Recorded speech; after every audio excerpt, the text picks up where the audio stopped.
Jesu Kristu. Haleluya bazalwane. Siyabonga Nkosi Jesu. Sizwe nje lokunikelo. Ngikude kakhulu bese sizokungena basebenza imali kakhulu egameni lika Jesu. Haggai chapter 1 verse 2.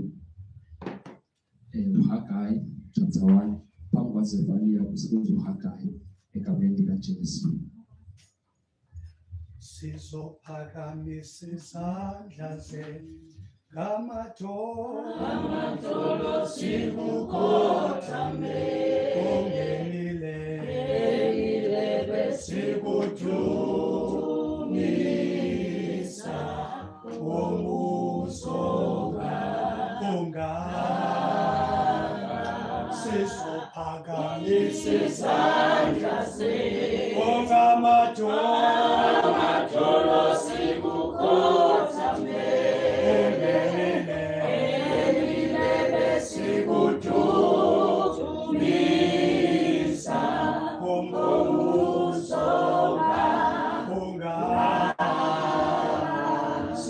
Pakamisa izandla zethu ngamadolo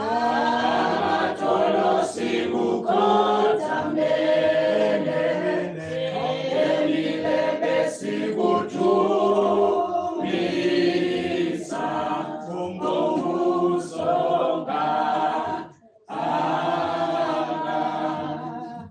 Amen. Ngicela lapho silwane ilesizulu egameni lika Jesu. Sihloko ukwakhiwa kwethempeli egameni lika Jesu. Verse of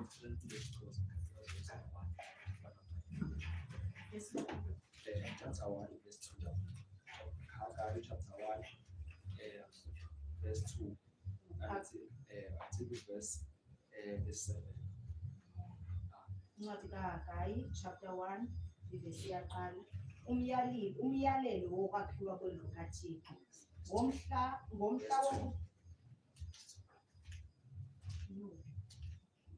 undikhoyo unamandla onke uthi aba bantu bathi eli alikabi lixesha lokuyakha indlu kaNdikhoyo.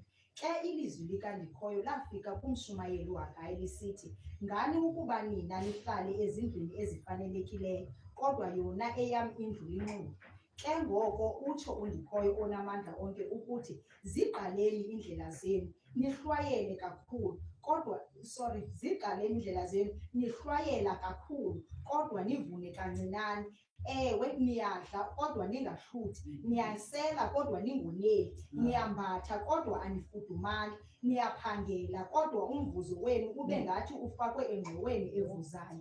Utsho ke uNdikhoyo onamandla onke ukuthi ziqaleni indlela zenu. Amen. Baba wethu namandla, liphilile ngezwi lakho. Thetha ngalo namhlanje. Lelizwi eliyosiqondisa sazi ngcono kumnikelo. Ngoba wena Nkosi wanikela ngonyana wakho. Ekuphela komzeleyo. Nathi ke Nkosi sizamnikela kule ndawo. Melana nenswelo zethu. Mazaziwe nguwe inswelo zethu. Ukucela kwethu makwaziwe nguwe. Igama lika Jesu Kristu. Amen. Amen.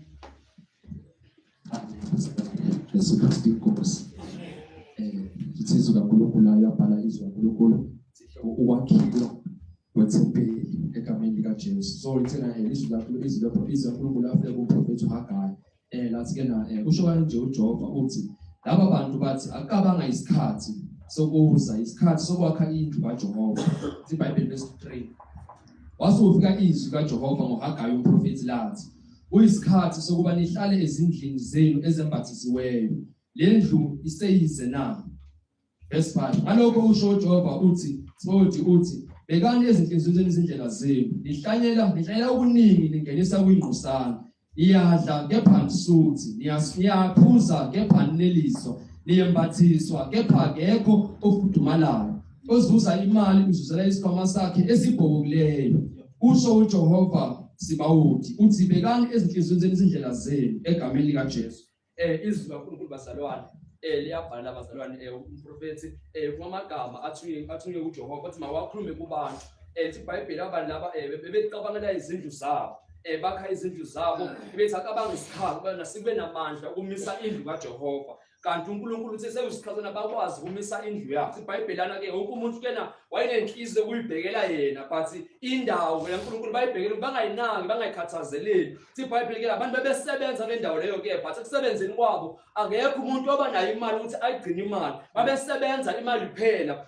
Babagqoka impahla but bahlezi begodola, babephuza benganeliswa baphuza banokudla but bengasuthi because izinto abanazo bayigcine impilo zabo egameni likaJesu. Sesifazane ntsina yabona umuntu esindisiwe uma usindisiwe impilo yakhe akusasiyona yakhe but sengaKristu Jesu. Thame usindiswe ngempilo yakho awusindiseli ukuthi wena uma ungayesokeli but nemali zakho nendlu yakho sengakaJehova but imali yakho ikhiphela ngaphandle. USathane uyayamkela imali yakho uhola izolo sasa usanakala because imali yakho imali kaSathane asona imali ephathwe uNkulunkulu ingaphansi kwasi kaNkulunkulu sephethwe inhliziyo yakho. Uma uthi uhala something uzoyithenga but uNkulunkulu uzokubeka eceleni uthi this time angikwazi keep it because ngibambekile angikwazi nika because time ngibambekile uzoyikhipha but ukhipha 9% because u1% usongene edleni ukudla bese kunqana noba sona sikwazi kwenza kanjalo sizodla but angesasutha sizombaza but sizogodola endlini zonke izinto but singesijabule because izinto zethu zona ikhoma zibhobokileyo ezingakwazi ukuzuza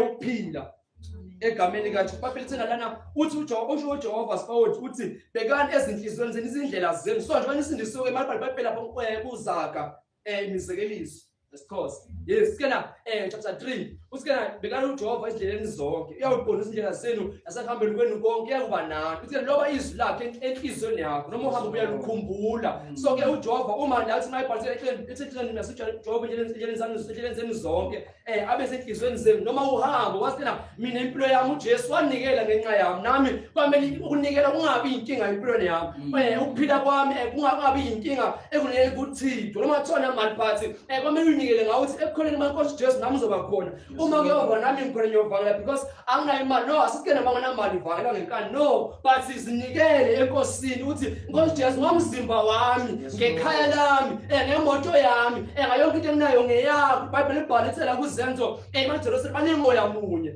Alinhliziyo yebemphefumulo iBhayibheli babethesa ngamasimo abo bonke. Umuntu osele baze bathi wena ngoba nolutho nako kungaveli ihlazo lomuntu.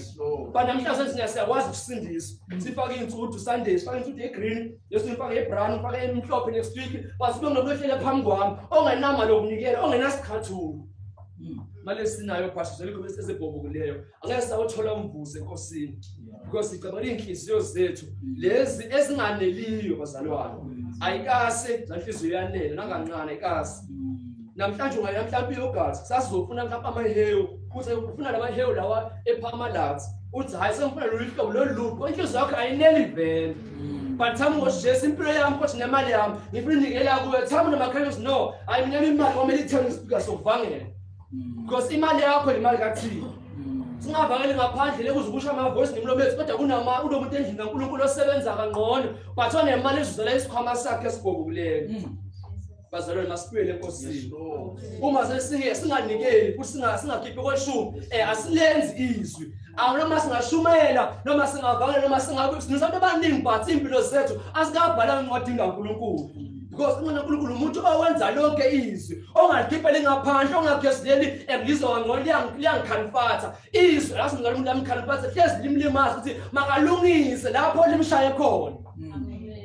Bese namhlanje umuntu oshila ngomnikelo hayi abantu bamthanda impela because umuntu ufuna imali ethi no bazalwane imali lekaThixo uma ngeyakho izophela vele uyihlele ekhadini lakho iphele ize idliwe kuma saving plans ibona iphela nje ungaziphela kanjani because imali yakho akuyona eyakho akuyona ekaThixo but ngekathi noma kuthiwa une 200 rand uthi inkosi uJesu nayo imali akungenze ingayo ngithenge ingayo ufuna lapho kwasena ngemali yakho ekwazi ukubona because ingekaThixo.